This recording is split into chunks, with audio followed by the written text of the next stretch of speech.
ce soir, on se retrouve pour parler de Samhain qui représente la fin d'une année et le début d'une autre, mais c'est aussi la troisième récolte. Donc pour nous, la fin de l'année, ce n'est pas à la fin de l'année comme on l'entend, c'est-à-dire le 31 décembre. Elles sont magnifiques, tes poupées vaudou. Mais au moment d'Halloween. En France, il y a de nombreux auteurs qui sont controversés, qui n'ont pas hésité à assurer que la principale fête des Celtes était Samhain, qui se tenait dans la nuit du 31 octobre au 1er novembre. Une nuit qui n'appartient ni à l'année qui se termine, ni à celle qui commence. Donc c'est totalement différent.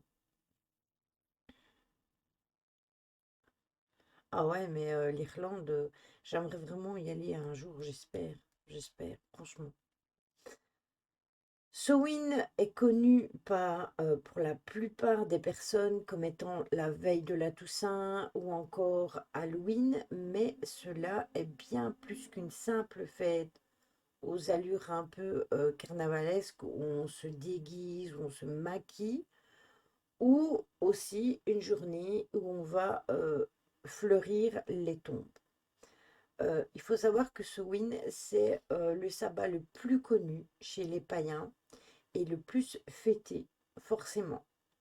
C'est une fête sacrée qui est la plus importante au niveau des sorciers et des sorcières, parce qu'elle marque la fin de l'année, comme je vous le disais tout à l'heure, et le début d'une autre année. Samhain est considéré donc comme le nouvel an des sorcières. Ah oui, dans un château hanté. Ouais, Irlande et Écosse. La lande et tout ça, j'aimerais vraiment bien. Après, il faut pas que je boite comme maintenant, hein, parce que sinon, la lande, je suis pas prête de la traverser, hein. Cette fête, c'est la plus importante, donc je vous le disais, parce qu'elle marque la fin de l'année et que c'est une nouvelle année qui commence. L'Église chrétienne, elle, s'est bien appropriée cette fête païenne très ancienne en la nommant fête de tous les saints. Mais ça n'a rien à voir selon le dictionnaire étymologique de la langue galéique. Le mot Samhain, qui s'écrit Samhain,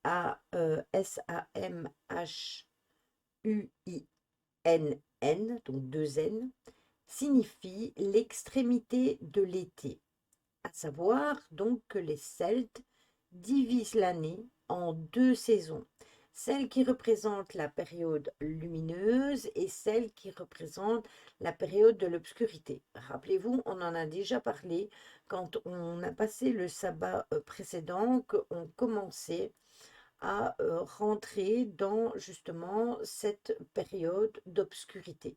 Et là, avec Samhain, on est en plein dedans. Ah ouais, moi aussi, j'aimerais vraiment bien. C'est pourquoi on nomme le 31 octobre comme étant le nouvel an des sorciers et des sorcières, donc comme étant Samhain. Et c'est une porte ouverte avec l'autre monde. Donc ça veut dire que, ça je vous l'ai déjà expliqué plein de fois, le, le voile entre le monde des vivants et le monde des défunts est de plus en plus fin. C'est pour ça que je ne comprends pas que nous n'avons pas eu plus de résultats mercredi, parce que ça a déjà commencé. Donc je pense qu'il y a eu quelque chose qui a interféré, autre chose qui est venu empêcher cette communication. D'ailleurs, le soir, même les derniers soirs avant, déjà à partir du 27, si vous êtes sujet à avoir pas mal d'interactions chez vous ou avoir des connexions avec le monde de l'invisible, vous pouvez mettre des bougies à vos fenêtres. ça leur permettra de continuer leur chemin euh, et de ne pas vous arrêter chez vous. Attention, si vous avez des rideaux, etc., évitez les bougies traditionnelles. Vous pouvez mettre les bougies LED pour éviter justement d'avoir le feu. Moi, c'est ce que je vais faire. En tout cas, je le fais chaque année. Après, je le fais surtout à l'étage, surtout derrière et dans ma cuisine. Ben, écoute, ici, c'est pas calme. C'est où on a été faire l'enquête, c'était extrêmement calme. Après, je suis sûre et certaine qu'il y avait des énergies. Ça, j'en suis certaine. Et je pense que quelque chose les a empêchés de communiquer. Est-ce que c'était notre fatigue qui les a empêchés de communiquer parce que on était lessivés toutes les deux? Est-ce que c'est ça? Je ne sais pas. Ou est-ce que c'était lié à une énergie bien particulière qui les empêche de communiquer? Je ne sais pas du tout, je n'ai pas d'explication sur ce qui s'est passé ce soir, excusez-moi. Mais quand on regardera les rushs, on verra, parce que peut-être que nous, on n'a rien eu, mais peut-être que les caméras ont enregistré quelque chose. Et je vous avoue que je n'ai pas su du tout regarder, parce que vu les problèmes qu'il y a eu avec le PC, je les ai même pas encore sortis, ni mis sur le disque dur, rien du tout. Ils sont encore dans les appareils divers. Donc voilà. C'est un grand nombre de sources qui relient Halloween à une fête celtique, tantôt d'origine anglo-irlandaise et tantôt d'origine gauloise. Elle est célébrée il y a déjà près de 3 millénaires, donc ce n'est pas récent. Elle est appelée Samhain ou Samhain, qui est un mot gaélique à l'étymologie controversée parce que on pense à la contraction des mots, donc Sam pour été et Fuin donc pour fin. Donc fin, donc Samhain ou Samhain. On dit qu'elle est marquée à la fois le début de l'année et celui de la saison sombre. Donc elle marque un nouveau début d'une année, mais aussi le début de la période sombre. Donc on a le début de la période lumineuse et on a le début de la période sombre qui tombe là maintenant. C'est en opposition donc avec la saison claire et les Celtes d'ailleurs n'avaient que 2 saisons. D'ailleurs, changement d'heure ce week-end, tout à fait.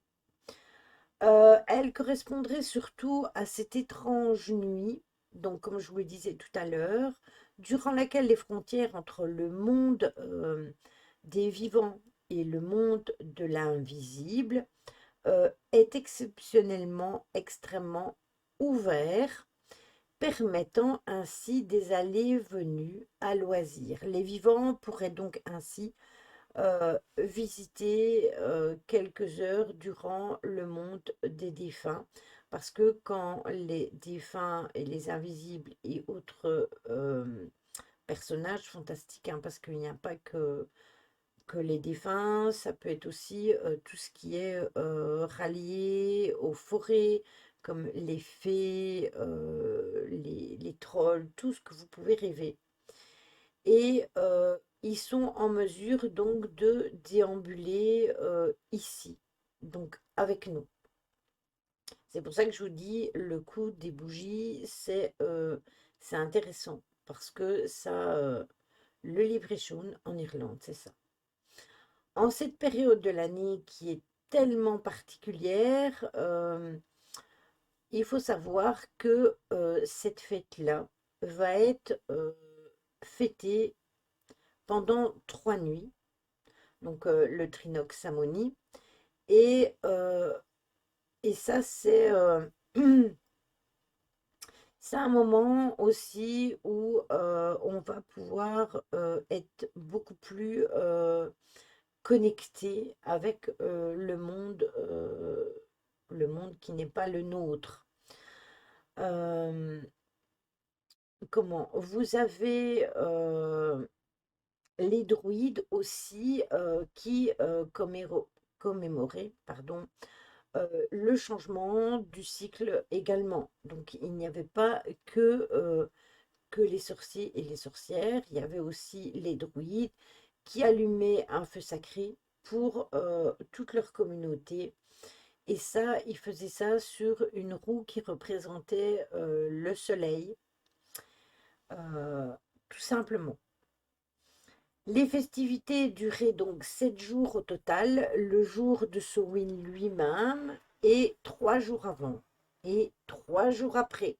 La célébration obligatoire dans toutes les sociétés à rite druidique se déroulait dans une ambiance extrêmement festive, rythmée de banquets, de sacrifices, etc. Elle était une véritable parenthèse temporelle et elle marquait aussi une trêve dans les combats ou alors pour les fins des travaux. Il faut que je fasse brûler ma neuvaine, tiens. Oui, exactement. Euh, donc, on situe enfin sa disparition au 7e siècle environ, parce que le christianisme a voulu balayer ça. Bien évidemment, pour eux, les païens, ce sont des personnes impures, etc. C'est le pape Grégoire, attendez, je ne dis pas de bêtises, c'était le pape Grégoire IV, je pense, ou 9, je ne sais plus, j'ai oublié. Enfin, que soit, euh, c'est lui qui aurait tout fait vraiment coco choupi pour enterrer Samhain en ordonnant que soit célébrée en date donc du 1er novembre, la fête de tous les saints. Bonne nuit Sacha, repose-toi bien et prends soin de toi et courage à toi pour dimanche. Viens nous dire quoi, hein, n'hésite pas à passer vite fait lundi ou alors tu passes dans le Discord et tu nous diras comment ça s'est passé. Tu viens dans le blabla et tu nous laisses un petit message, ainsi on saura que tout s'est bien passé. Donc, du coup, en voulant faire célébrer donc la fête de la Toussaint, eh bien, il a voulu que le rituel, enfin le sabbat de Samhain n'existe plus. Et la première fête de la Toussaint a eu lieu plus ou moins en l'an 835. Et la commémoration des défunts, elle est fixée au lendemain, donc le 2 novembre. Donc en fait, ils ont voulu vraiment irradier cette situation. Des origines celtes contestées, parce que aussi séduisante soit cette version de l'histoire, eh bien, elle révèle malheureusement beaucoup de controverses par rapport à toute la réalité historique. Alors, moi, je reste sur mes positions par rapport à Samhain, et pour moi, c'est une fête irlandaise, mais on ne dispose pas vraiment de sources qui indiquent que c'était vraiment une tradition présente chez les Celtes historiques. Mais de toute façon, il y a bien eu le fait que la chrétienté a voulu supprimer ce sabbat, comme quasiment tous les sabbats et quasiment tous les païens. Ils voulaient absolument que le christianisme soit unique, bien évidemment. Donc, il faut savoir que les proto-celtes sont bien des Gaulois. C'est un peuple réparti sur une vaste portion de l'Europe, allant du sud de la France jusqu'au Rhin, en passant par l'Italie, la Suisse, une partie de l'Allemagne, l'Autriche, la Hollande et aussi la Belgique. Coucou Caro.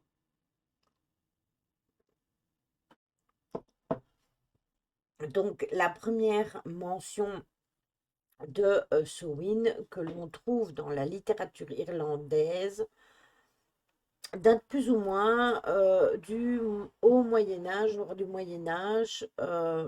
Donc c'est bien loin du temps où les paganistes et les rites magiques dominaient les vieux continents. Donc ainsi, si Samhain repose sans doute sur des fêtes populaires qui ont bel et bien existé, elle remonte bien à la nuit des temps et peut-être bien avant les Celtiques justement. Ça, on n'aura jamais vraiment de preuves. Mais c'est quand même une fête qui reste indéniablement une des principales au niveau des sabbats. Ça, c'est sûr et certain. Euh, c'est même, je pense, celle que je préfère, c'est Samhain. Franchement, je trouve que c'est vraiment la plus belle saison. J'aime pas du tout les fêtes de Noël, etc. Euh, Même Yule en lui-même, j'aime pas trop cette période-là. Je préfère de loin la période ici de maintenant. Alors, côté rituel, eh bien, vous pouvez, comment? Vous pouvez utiliser le rituel de célébration des défunts, sinon vous pouvez très bien faire un rituel de remerciement, un rituel de bannissement des mauvaises habitudes, faire le bilan de cette année et prendre de nouvelles résolutions pour celles qui arrivent. Ça va être une excellente période pour le faire parce que nous allons être aussi en nouvelle lune et vous le savez, en nouvelle lune, on pose nos nouvelles intentions. Donc quelque part, c'est très bien. Les deux sont tout à fait en phase. Si vous ne voulez pas réaliser de rituel, vous pouvez méditer. Faites une méditation plutôt introspective et cherchez au fond de vous votre animal sacré. Créez votre sanctuaire intérieur et vous pouvez aussi, si vous êtes connecté avec les oracles, les tarots, les runes, les pendules, tout ce que vous voulez, vous pouvez les utiliser parce que justement, on est encore plus connecté. Donc, quelque part, c'est bien de les utiliser. C'est pas non plus une période où il faut pleurer parce que avant tout, c'est le nouvel an des sorciers. Euh, donc du coup, c'est plus la place à la joie et à la fête. Même si j'avoue que dans cette période automnale, il y a bien souvent des personnes qui ont un peu moins le moral, etc. Mais justement, ce sabbat-là devrait vous permettre de vous sentir mieux en vous disant, ah ben, en fait, je commence une nouvelle année et l'ancienne année, elle est déjà clôturée. Faites un bon repas avec des légumes de saison, même si la citrouille est à l'honneur. D'ailleurs, moi j'en ai acheté, je vais faire de la soupe. D'ailleurs, Nancy, faudra que tu me dises si tu en veux, parce que je t'apporterai sûrement de la citrouille, parce que je ne saurais jamais tout mettre au congélateur. Donc si jamais t'en faut, tu me le dis, je t'en apporterai. Alors, les correspondances au niveau des encens, ben, ce sera le romarin, le pin, la pomme et le patchouli. Je ferai de la soupe aussi. Oui, de la soupe au potiron, c'est super bon. Moi, j'adore ça. Un petit peu de crème fraîche et waouh. L'arbre, c'est le cèdre. Les couleurs, ben, c'est l'orange, le noir, le blanc. Euh, Moi, j'en veux bien, ma Lily. Tu peux me l'apporter? Oh, je te verrai. Ça fait loin, quand je vais arriver chez toi, il n'y aura plus de soupe, hein. Les pierres, eh bien, c'est la même chose. Les pierres orangées et noires, l'onyx, la cornaline, le jet, l'obsidienne, l'hématite, l'ambre, la pyrite, le grenat, le marbre et le rubis. Et qu'est-ce qui se passe, Jim? Pourquoi tu souffles? La planète, c'est Pluton. Donc ça, ce sont toutes les correspondances que vous avez au niveau de ce sabbat. Alors, il y a des recettes. Les recettes, attendez, j'ai mal l'oreille. Les recettes, vous pouvez les retrouver dans mon blog. Dans mon blog, tu parles des pierres que je porte sur moi, cornaline et onyx. Comme quoi, tu es dans les saisons. Tu es vraiment dans les saisons. Moi, je reste fidèle. J'ai du mal à changer de pierre comme ça. Donc, même si c'est les pierres de saison, j'en mettrai sur mon hôtel, j'en mettrai chez moi. Mais si je les porte pas, euh, tu as une caméra tu as une caméra chez moi, c'est ça? Oui, c'est ça, Mario. Alors, je vous disais, les recettes, elles sont mises dans mon blog. Vous allez voir pour tous les sabbats, parce que j'ai mis tous les sabbats. C'est dans les premières pages du blog. Et là-dedans, j'ai remis toutes les recettes. Si vous voulez que je les rajoute dans les trucs de magie, vous me le dites et je les rajouterai ou je les mettrai dans le truc des recettes si vous voulez. Il y a le pain d'épices qui est une recette traditionnelle. Vous avez, comme je viens d'arriver, c'est à faire quelle soit, s'il te plaît, je vais voir tes recettes. J'en fais, oui, je veux bien. Ouais, mais il n'y a pas de, il y a pas de souci. C'est c'est les recettes par rapport au sabbat Sowin, Choupi. Puis vous avez la recette de l'hypocrase, qui est une recette à base de vin. Donc voilà, ça c'est les deux recettes que je vous mettrai. C'est ici à la fin de ce mois-ci. C'est pour ça que lundi, on fera la nouvelle lune, parce que ce win tombe en même temps que la nouvelle lune, et je voulais scinder les deux lives. Alors, ce win, c'est le symbole du renouveau, c'est le moment d'introspection qui va nous permettre de faire un point sur l'année passée et de devenir meilleur. Donc, écrivez sur un morceau de papier tout ce que vous désirez changer dans votre vie. Toutes les mauvaises habitudes à éliminer, un aspect de votre vie que vous souhaitez libérer, de la colère, une mauvaise habitude, comme le disait Marion tout à l'heure, la cigarette, euh, des affections mal placées, la maladie, toutes les personnes néfastes dont vous souhaitez vous éloigner.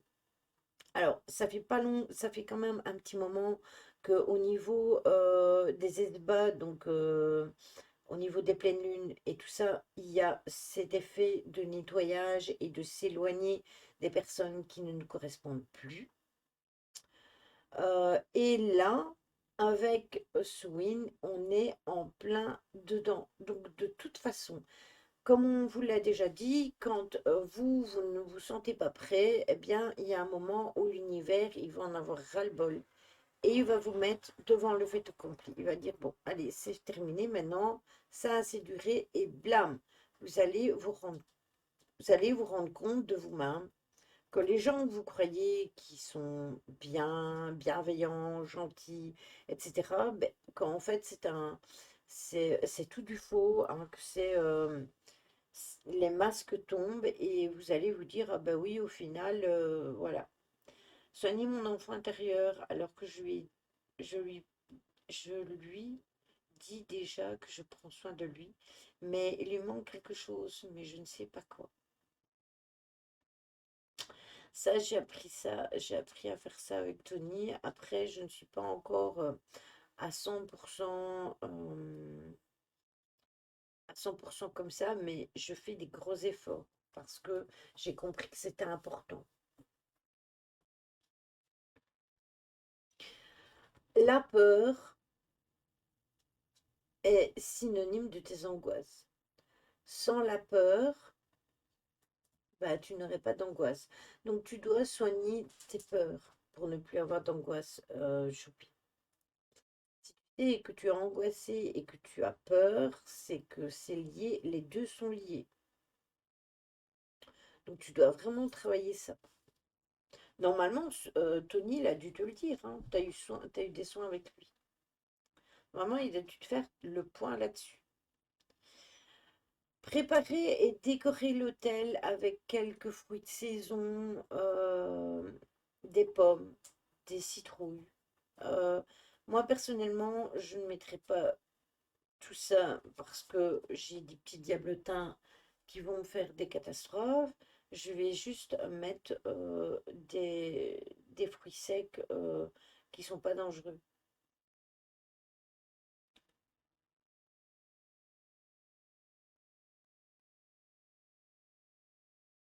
Ah oui, je sais bien.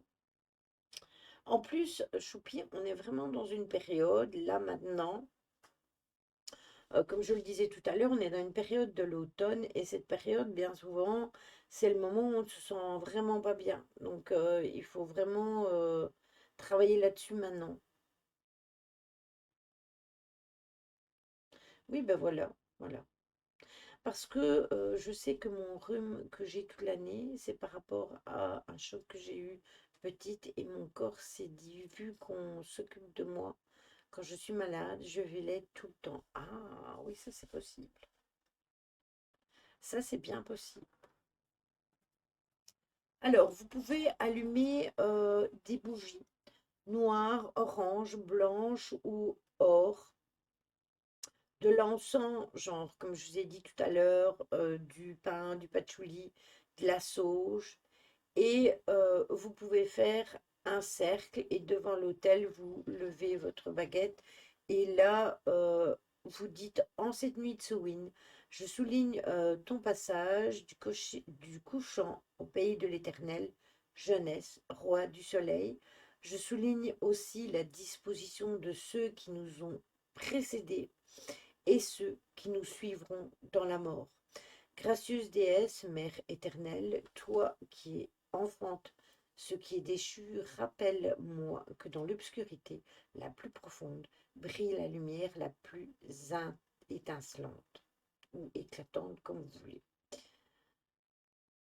Vous pouvez invoquer les déesses et les dieux. Si vous voulez, je vous mettrai tout ça aussi dans du côté de la magie, parce que c'est un peu plus long.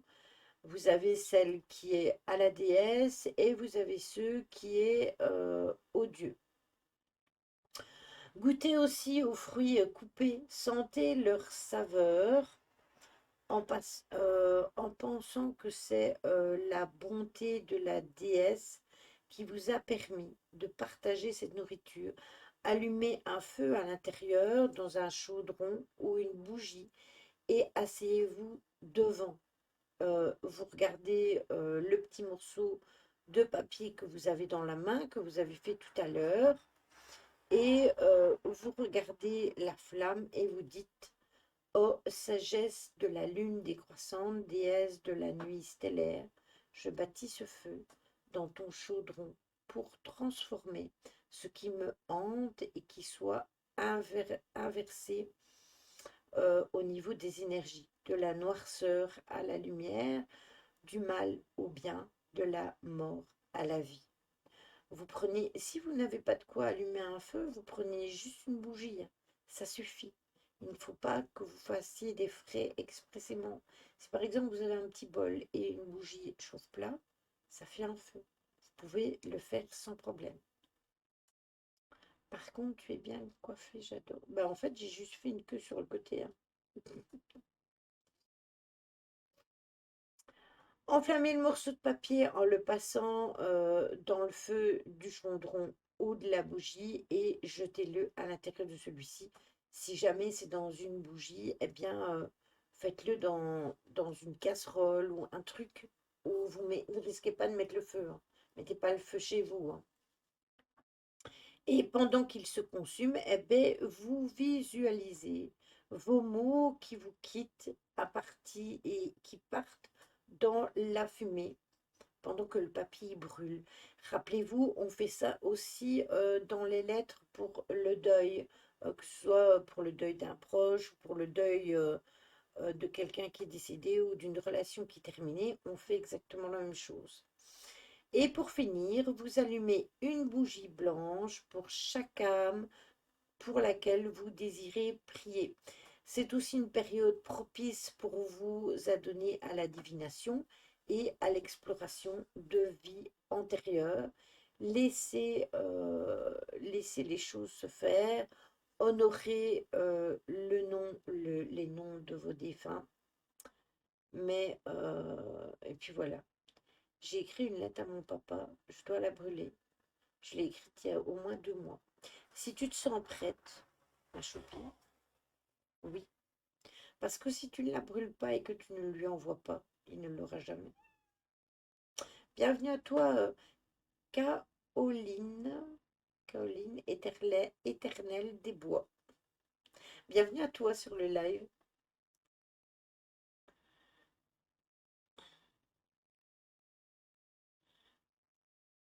Oui, si tu te sens prête à le faire, tu le fais. Il faut vraiment pas que tu aies cette impression d'obligation. Il faut que tu le fasses parce que tu veux le faire.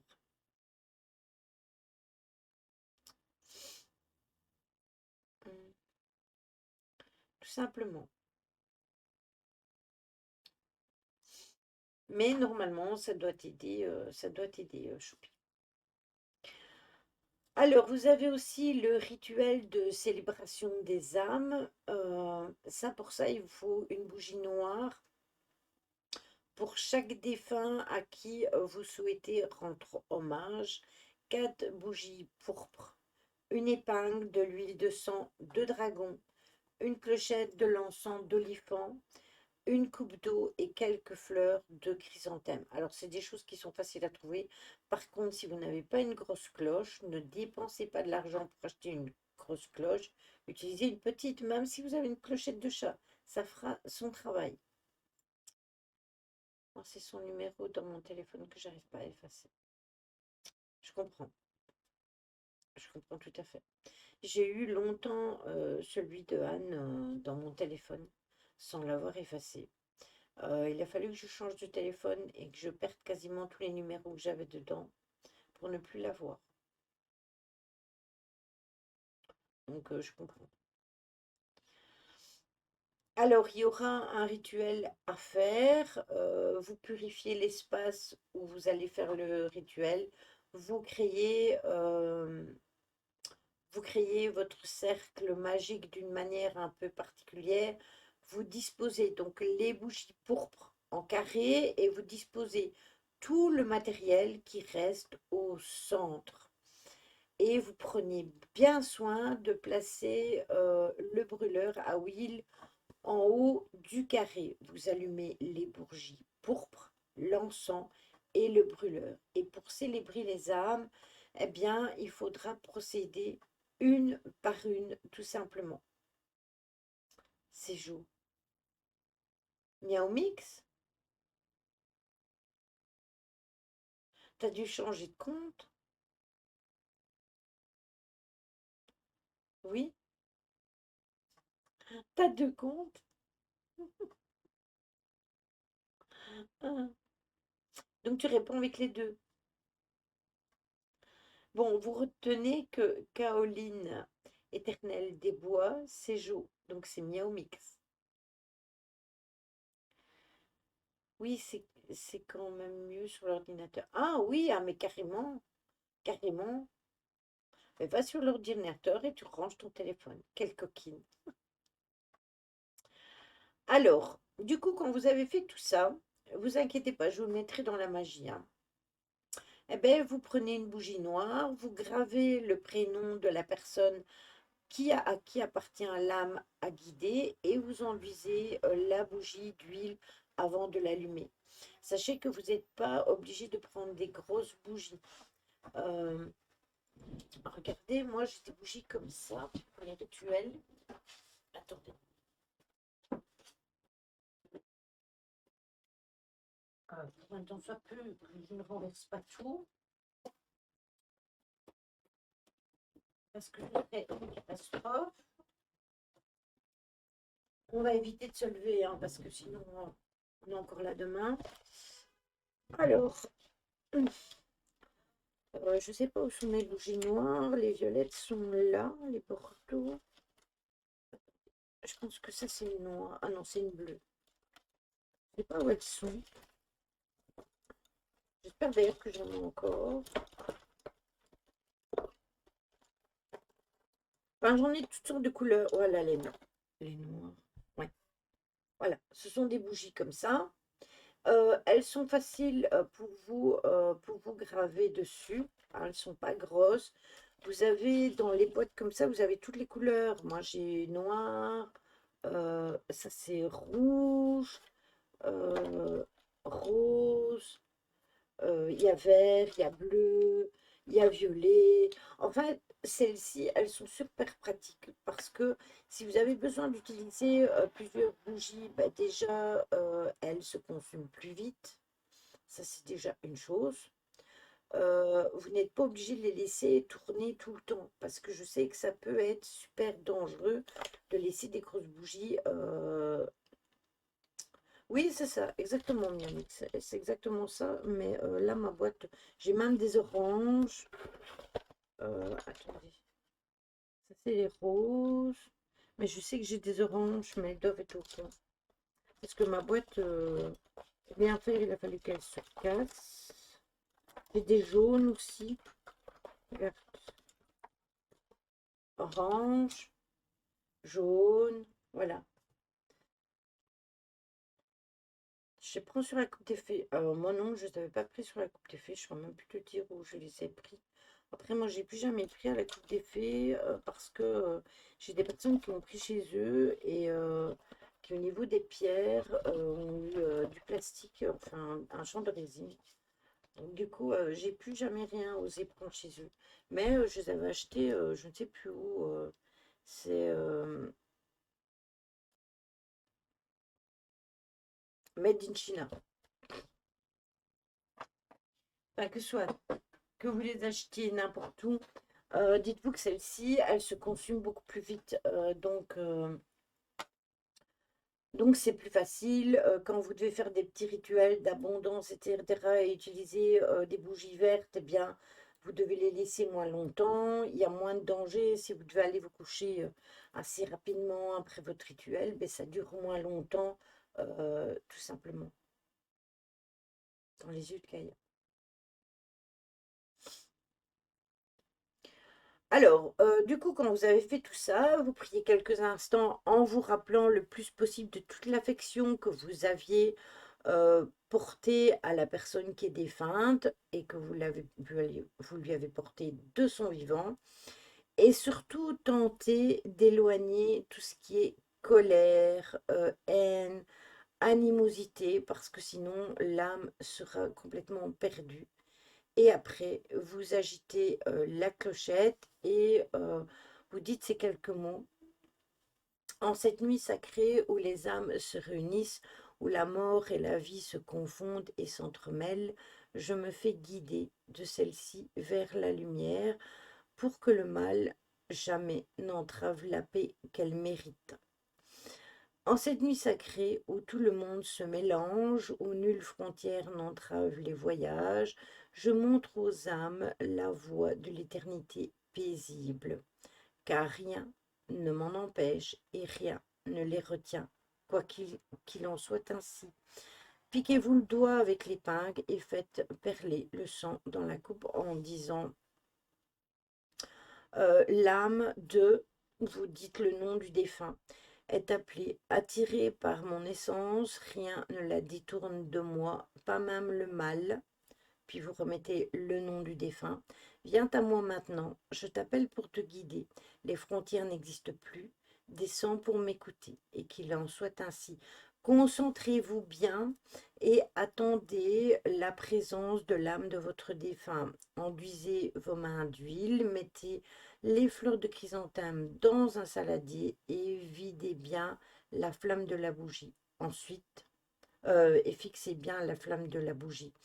Ensuite, vous la visualisez avec précision et vous visualisez le chemin jusqu'à la lumière.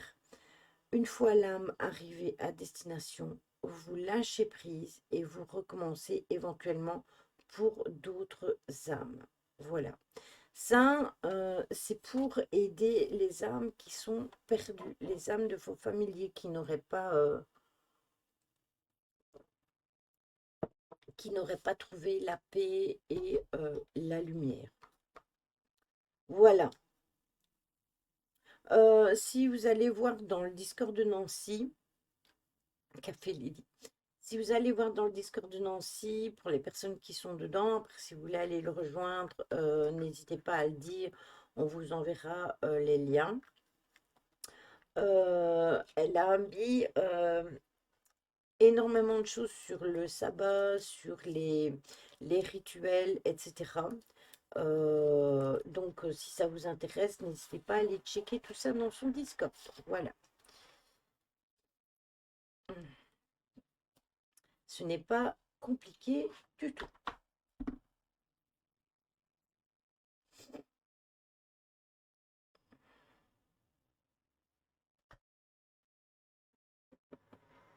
J'enchaîne. Ah, je te jure.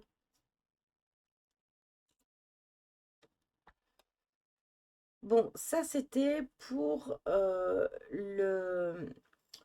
tout ce qui concernait Sewin. Je pense que j'ai rien oublié. Est-ce que vous avez des questions par rapport à ça? Ou est-ce que tout est clair pour vous? Je vais aller me coucher, je fais demain matin, j'irai regarder les recettes, merci. Je vous ferai des photos. Oui, je les mettrai soit cette nuit, Choupi, je ne sais pas encore si j'irai sur l'autre ordinateur, ou je les mettrai demain. Mais après, vous avez le temps, hein, 3 jours avant, 3 jours après, ça vous fait cette semaine-ci, hein, donc voilà.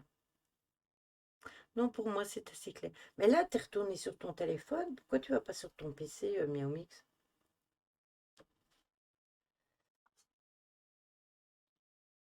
Un petit concours de maquillage ou quoi? J'ai déjà mis le concours de maquillage. Alors, je l'ai déjà expliqué 100 000 fois. J'ai encore remis un rappel aujourd'hui. Il y a un concours pour Halloween de maquillage ou de costume. Et, euh, et en fait, il faut que vous alliez mettre vos photos de déguisement ou de maquillage ou celui de vos enfants ou de vos petits-enfants aussi, hein. C'est valable. Si vous ne le faites pas, ben voilà. Tu es en face, ok. Et puis vous faites ça comme ça, hein, et puis vous n'hésitez pas à aller mettre les photos. Et ce sera au nombre de votes. Donc, je ne ferai pas de tirage au sort, rien du tout. La personne qui aura le plus de votes, eh bien, elle aura gagné. Par contre, s'il y a deux ex-aequo, bah, à ce moment-là, je demanderai à mon chéri de tirer au sort, tout simplement. Voilà, on fera ça comme ça. Je lui ferai 2 papiers, il tirera un au sort, ou 3 papiers, et celui qui l'aura tiré, eh ben, ce sera le bon. Ils sont grands, les miens. Trop bien. Bon, donc voilà. Mais même parfois, ils sortent mis au mix. Après, si vous n'êtes pas dans le Discord, n'hésitez pas à m'envoyer vos photos en privé, comme par exemple Miaomix. Si jamais il y en a qui font des photos ou quoi, tu me les envoies, je les mets dans le Discord, je dis que c'est toi, et puis elle vote. Moi, j'attends de faire ma photo avec mon poussin, une collègue qui se déguise en Joker et moi en Harley Quinn. Oui, j'ai vu. J'ai vu dans le Discord. D'ailleurs, ta tenue, elle est chouette, Marion, j'aime vraiment beaucoup. Elle est vraiment jolie.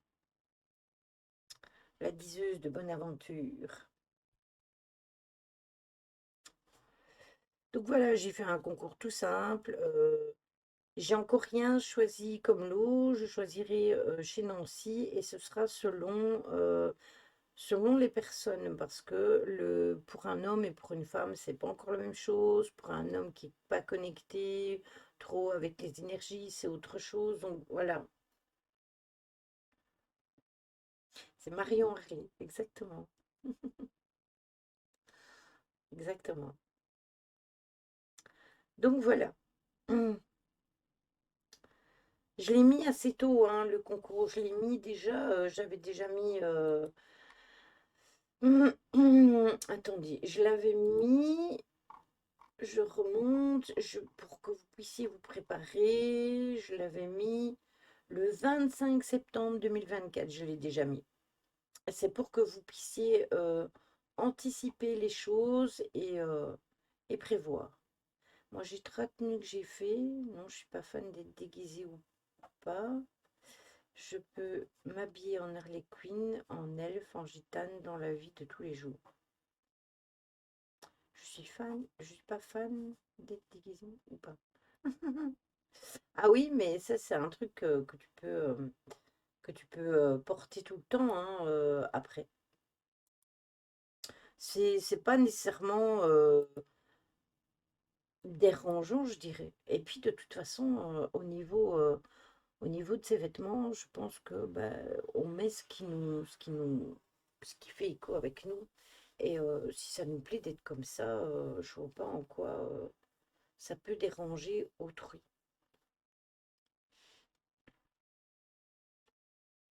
Alors, pour la mythologie irlandaise, on va rester là-dedans ce soir. J'avais déjà préparé la mythologie écossaise, irlandaise et anglo-saxonne.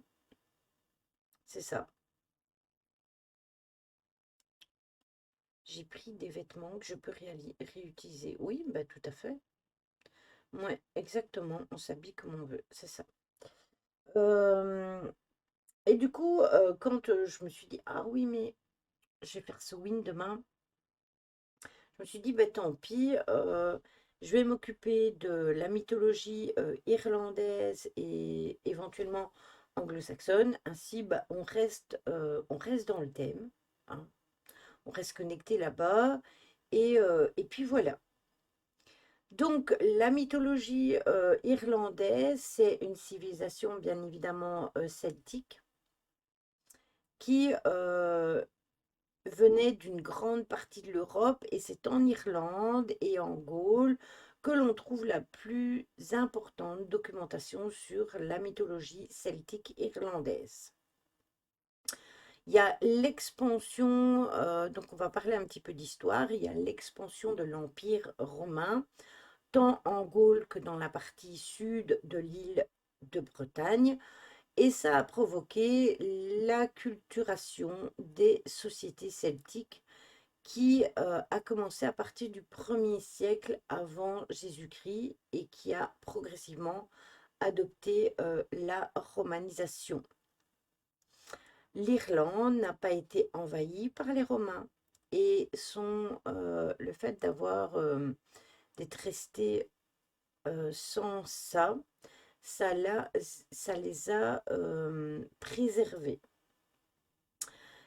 La société donc se divise en 3 classes qui obéissent à une idéologie trifonctionnelle des Indo-Européens.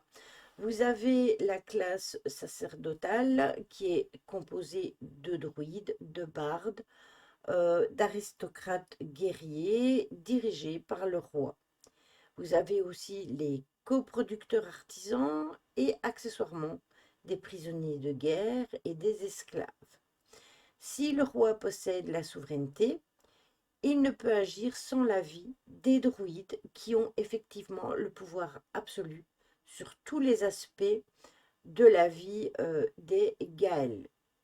Les druides, donc ce sont des savants, sont des théologiciens, des juristes, des historiens, des philosophes, et ils ont la charge d'administrer le sacré, donc la religion.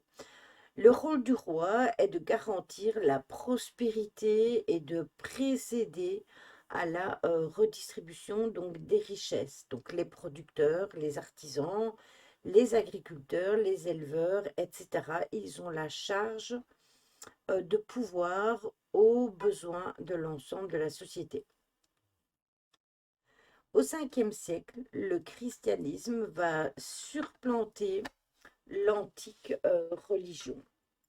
Et les dieux d'Irlande celtique sont les derniers occupants de l'île avant l'invasion des, des, des Milésiens qui vont les contraindre tout simplement à se réfugier chez les Sith. Les Sith, c'est chaque dieu ayant le sien.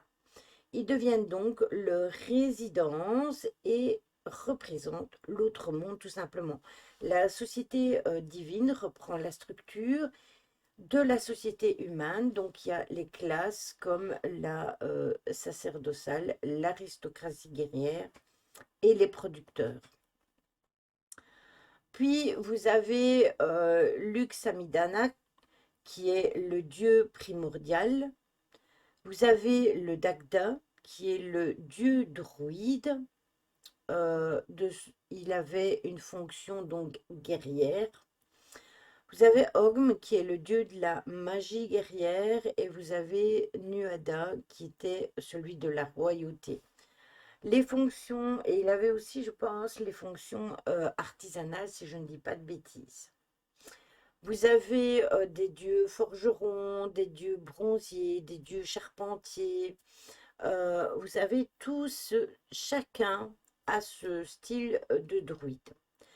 Vous avez Brigitte, déesse des poètes, des forgerons et des médecins, connue sous différents avatars, et c'est la reine d'Irlande, mère de tous les dieux. D'ailleurs, on l'a faite dans certains sabbats. Vous avez Bohan, coucou Nisaya, comment vas-tu? Qui est aussi l'autre nom de Brigitte, qui est une déesse éponyme de la Beaune, B-O-Y-N-E. Vous avez Morrigan, vous avez déjà entendu parler de la déesse guerrière. Je passe vite fait, je laisse mon lurk. Merci beaucoup Nisaya, bon stream à toi et des gros bisous. Vous avez plein de dieux qui sont bien ancrés. Puis vous avez les Banshees. Ce sont des passagères des dieux. Leur magie est beaucoup plus puissante que celle des druides et en matière surtout d'amour. Elles apparaissent souvent sous forme de cygnes et attirent des guerriers pour leur séjour voluptueux, tels que les aventures euh, de Conle ou celles de Bran Mac Febel. Toutes ces histoires-là sont reliées aux histoires par rapport aux Banshees. Attention que je sais que les Banshees, il y en a dans d'autres, mais ici c'est vraiment concernant la mythologie irlandaise.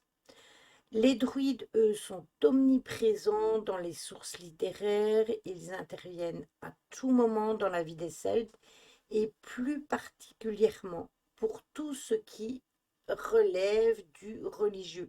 Si le roi est dépositaire de la souveraineté, le druide, lui, incarne la parole des dieux, ce qui de fait lui donne droit de vie et de mort sur quiconque.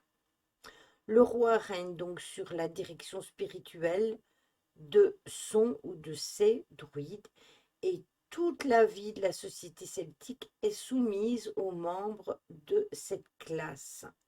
Ça, c'est encore, quand vous regardez, même dans ces temps-là, c'était vachement réglementé. La transmission du savoir et de l'enseignement oral sont des missions qui s'étalent sur des vastes années et il est largement fait appel à la magie, dont les rituels les plus connus. Rien n'interdit à un druide de se marier ou de prendre les armes pour aller à la guerre. Ça, c'est quelque chose quand même qui reste, qui était ancré et qui était bien fait, je trouve, au niveau de ça. parce qu'ils pouvaient quand même avoir des héritiers et du coup leur transmettre leur savoir. Et c'est comme ça qu'on avait des druides de père en fils. Euh, il y a eu des guides, des guides, des druides qui étaient despotiques et qui se sont servis de leur science pour extorquer à leurs victimes des faveurs qui étaient impossibles. Et ça, c'était, c'est un peu comme pour tout, hein. Le calendrier donc celtique est ponctué par 4 grandes fêtes dites religieuses, même si elles sont magiques. Vous avez Beltane, Imbolc, Lughnasadh et Samhain. Ce sont les 4 principales. Et comment vous avez aussi les autres sabbats, mais ce sont des plus petits sabbats moins importants. Beltane, Imbolc, Lughnasadh et Samhain, ce sont vraiment les plus importants. Coucou Laurent, comment vas-tu? Est-ce que tu vas bien?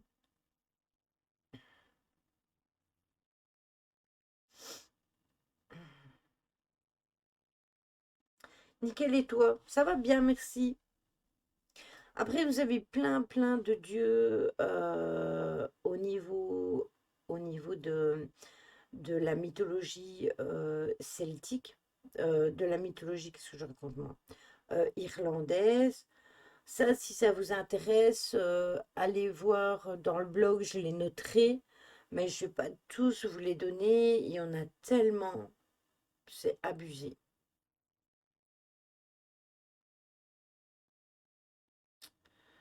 Bonsoir Xpampi,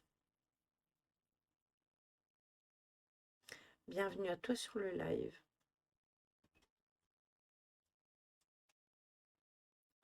Donc voilà, ça c'était pour la mythologie irlandaise. Et on va terminer avec la mythologie anglo-saxonne. Alors il faut savoir qu'il n'existe pas à proprement dit de mythologie unique. Je sais pas, c'est dans le chat. C'est dans le chat, Stella. Je ne sais pas c'est qui. C'est une mythologie. Donc il n'y a pas vraiment de mythologie unique pour, euh, pour l'Angleterre parce que c'est un mélange étrange et confus de fragments de folklore et de mythes provenant de multiples cultures. On trouve une certaine mythologie celtique en Angleterre, mais il existe de nombreuses versions variables, fragmentaires et contradictoires d'un endroit à l'autre. Donc le mythe celtique a survécu à plus d'impact en dehors de l'Angleterre. Donc vraiment là, ça a été vraiment super compliqué. Après, ce qu'il y a eu, c'est qu'il y a eu les Romains et ils ont eu une forte influence justement. Et c'est ainsi qu'il y a eu des mythes d'origine celtique qui ont été romanisés parce qu'ils ont été remaniés. Les Romains sont venus avec les Saxons et les Jutes, qui sont devenus des Anglo-Saxons. Ils étaient germaniques et les mythes qu'ils ont apportés étaient très similaires à la mythologie nordique. On en a déjà parlé, on avait fait un live l'année passée et on avait même parlé du Ragnarok. C'était Marion qui avait demandé ce live. Et bien qu'avec le temps, il soit devenu plus distinct et qu'il existe beaucoup de folklore et de légendes qui sont intéressantes à cette époque-là. Ils ont également fini par christianiser une grande partie des mythes celtiques et vieux saxons. C'est un peu partout. Euh, Chez nous, c'est pareil, hein. Si vous dites à quelqu'un qui ne s'y connaît pas, la personne va dire ouais, on est le jour de la Toussaint, on est le jour d'Halloween, et si vous dites ah mais moi je fête Samhain ou je fête Samhain, les gens, ils vont vous regarder, ils vont dire, qu'est-ce qu'elle raconte, celle-là? Ouais, c'est comme ça, on ne peut rien y faire. Ensuite, vous avez le mythe arthurien qui n'est pas aussi anglais que beaucoup le pensent parce que ses origines sont le mythe celtique, puis il a subi beaucoup de changements tout au long de la période anglo-saxonne jusqu'à la période médiévale. Donc il y a une grande partie de la légende arthurienne que les gens connaissent qui proviennent de la France. On en a parlé la semaine passée, justement. Donc le folklore anglais rassemble des traditions populaires qui se sont développées en Angleterre au fil des siècles. Et certaines histoires peuvent être remontées à leurs racines, tandis que l'origine d'autres sont complètement incertaines et même voire contestées. Donc l'Angleterre regorge de traditions diverses et variées au niveau du folklore et elles ont toutes des formes différentes, comme celui de certains récits traditionnels, comme l'histoire par exemple de Robin des Bois, du Beowulf, de certaines légendes urbaines, mais aussi de tout ce qui est les facettes de la cryptozoologie et de la féerie. Ça, on en a déjà parlé pas mal de fois aussi. Je ne sais pas du tout c'est qui. Je ne saurais pas vous dire. Ce que je vois, c'est que nous étions 17 et que nous ne sommes plus que 8. Ça, je le vois. Hum, hum. Oui, moi aussi, je connais Laurent.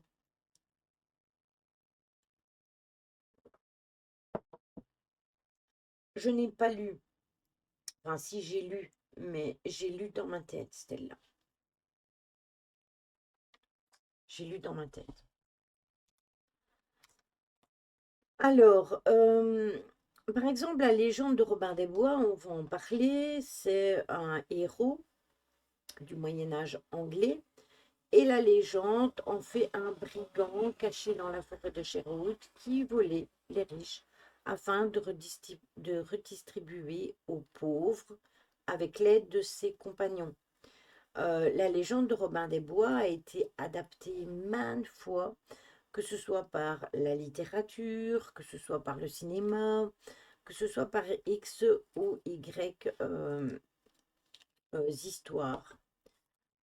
Sa diffusion par les ballades populaires du XIIe siècle au XVe siècle révèle une certaine fascination pour les personnages qui étaient rebelles, mais aussi le mécontentement de ce que vivaient les paysans à cette époque-là.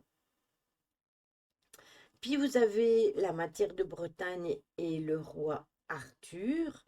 La matière de Bretagne désigne l'ensemble de tous les textes qui ont été écrits au Moyen Âge autour des légendes de l'île de la Bretagne et de la petite Bretagne qui est aujourd'hui la Bretagne actuelle, notamment celle du roi Arthur, qui était un roi légendaire, un seigneur breton, d'après les romances médiévales, qui aurait organisé la défense de la Grande-Bretagne face aux envahisseurs saxons à la fin du 5e siècle ou au début du 6e siècle.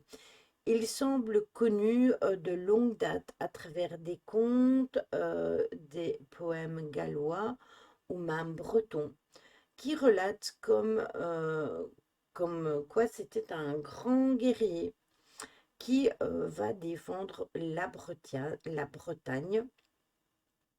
C'était considéré comme étant même un être magique du folklore. Et les récits sont divers et variés et ils sont source de légendes et de folklore. Et puis vous avez le Beowulf qui est un héros, puis un roi légendaire.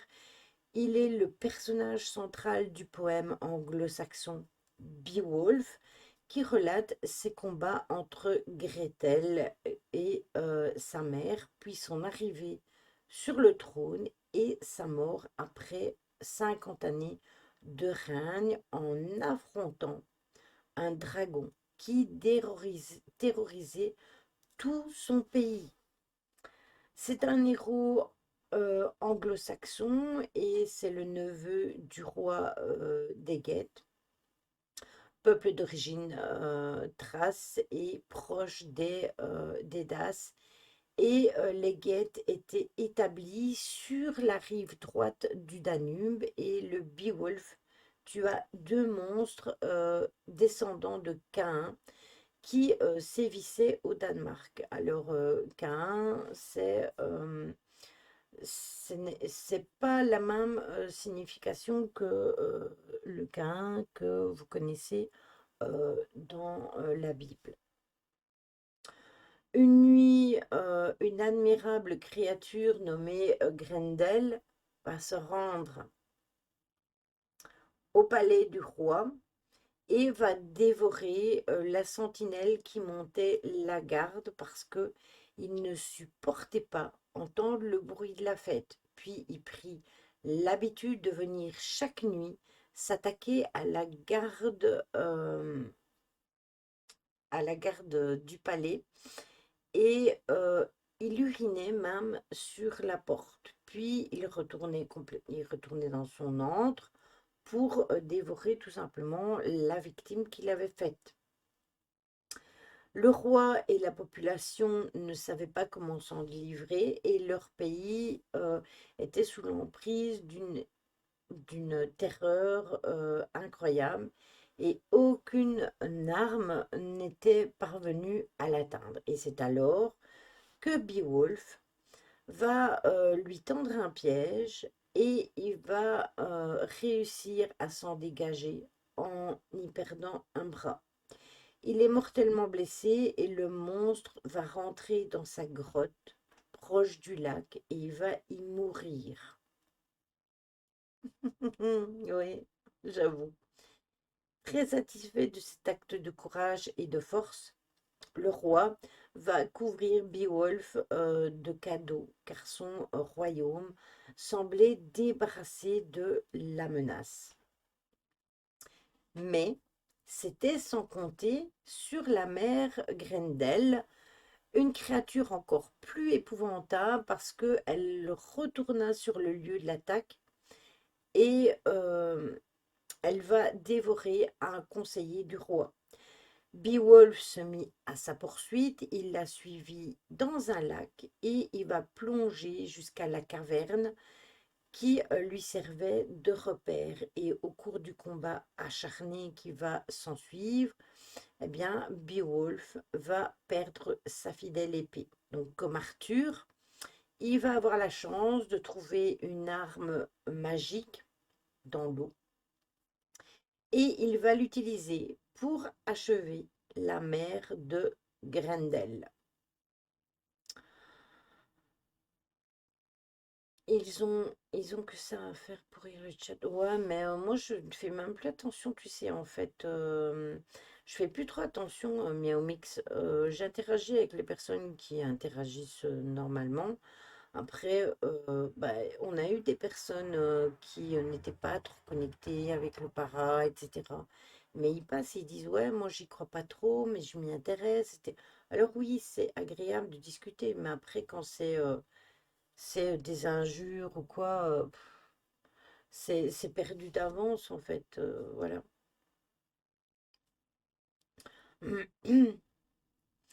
Et après, vous avez encore une autre histoire. C'est une autre fois. euh, Une fois qu'il a eu sauvé le royaume, eh bien, Beowulf va décider de rentrer chez lui dans le sud de la Suède où habitait son père. Et à la fin de son règne, un dragon va attaquer le pays parce qu'un esclave lui avait dérobé une coupe en or pour racheter sa liberté. Parti avec 12 compagnons pour tuer le dragon, Beowulf va se retrouver bien vite seul lorsque les partisans vont s'enfuir tellement ils sont terrorisés par le dragon. Il y aura juste le jeune Wigalf qui va rester avec Beowulf. Il va réussir à tuer le dragon, mais il va être mortellement blessé. Et au combat, eh bien, son armure légendaire qui a été forgée ne va pas le mettre à l'abri d'une morsure de dragon qui est empoisonné, bien évidemment. Il ne va pas mourir, mais après avoir vu le trésor du dragon, il va pouvoir comment, le prendre et le distribuer à toute la population. Donc tout ce qu'il va avoir, c'est il va perdre son bras. Contrairement justement aux mythes celtiques qui décrivent des combats contre des géants, les histoires nordiques parlent de héros qui affrontent des monstres plutôt que des adversaires au pouvoir magique. Coucou Méphisto, comment vas-tu?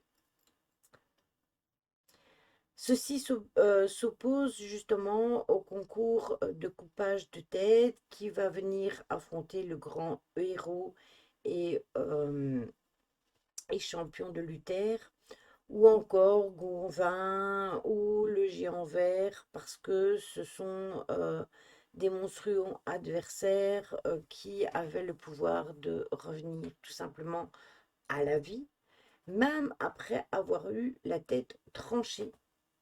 Par contre, le manuscrit de Beowulf, lui, date du VIe siècle, mais la composition lui est bien antérieure de 2 ou 3 siècles. Donc en fait, il avait été commencé 2, 3 siècles avant qu'il soit daté de cette période-là. Et des fameuses flammes embriquées. Un jour, je vais me cramer les cheveux. Donc voilà, ça c'était pour la légende, entre guillemets, pour les mythologies anglo-saxonnes, parce qu'il n'y en a pas vraiment. Mais vu qu'il y avait quand même des personnages, je me suis dit, bah, autant qu'à faire, autant les reprendre.